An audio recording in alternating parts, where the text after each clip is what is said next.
Welcome to Olympian Cares, giving you the best in water testing and analysis. Today we're looking at potable water contamination causes. We're going to dive into what water quality is, why it's so important, and how you can assess this. So first, what is water quality? This simply refers to the comparison of mineral and biological contents of a source of water to a set of standards. Now, no, there is no such thing as pure water. It's always going to have something in it. That being said, it does need to be tested to see if that contaminant is a problem or if there's nothing that's going to cause harm. And that's usually determined by a government or a scientific agency. It can be the EPA, it can be your local Department of Health, or it can be an independent third party. And the quantification of water quality is called hydrometry. While water quality tests can be conducted on a do-it-yourself basis, you can use home kits, you can use different devices. An at-home hydrometrist would do well to understand the causes of poor water quality. Once you understand that, you can start to assess it better, and he or she can start taking samples before sending them to the lab for testing. So what is the leading cause of poor water quality? Is industrial pollutants. Now this affects both rural and city areas. So whatever city area you're in, Bronx, Manhattan, Queens, Brooklyn, or if you're in a rural area, that can also affect you.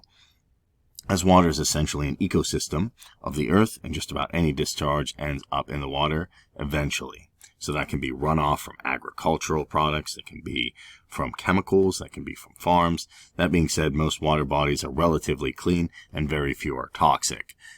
That's a good sign, that's a good thing to know, but some expectations are trailing ponds of coal and oil refineries and metal mines. And most large cities have industrial facilities that will discharge a certain amount of effluent into the nearest water body. However, most urban dwellers have little to fear of these sources of water and contamination, as most cities have elaborate and advanced water filtration facilities. So as I said, if you're in Brooklyn, Queens, Manhattan, and you are starting to wonder, is it going to be safe to drink water? Do I have good water quality? Know that there are good advanced water filtration facilities. That does help. However, your water quality is always your responsibility. Don't ever pass it off to a third party in the sense that you're just going to say, well, my city's taking care of it. Well, I think my well is safe. There's always room to have it independently tested. And a more vulnerable region of water pollution are rural areas.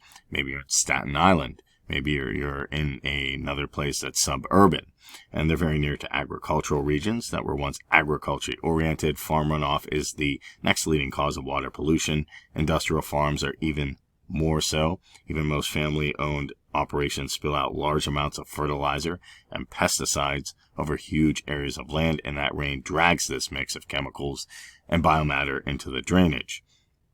Also, there's sewer leakage, and that's the last frequent cause of water contamination, and is a danger in urban and suburban areas. So think if you're in the city, rural, what you'll have to take a look at. Since sewer is effluent, it's normally tightly controlled. However, heavy rainfall or sewer blockages can result in escaped sewage finding its way into drinking water. The bottom line is, whether you're in the city, Manhattan, Brooklyn, Queens, whether you're in a rural area, it's always a good idea to know what contaminants are in your water, and the only way to do that is to periodically have it tested. And by having it tested, you can understand what your water quality is, what's in it, the biological and mineral material, and then fundamentally come to a decision, is this safe to drink or not?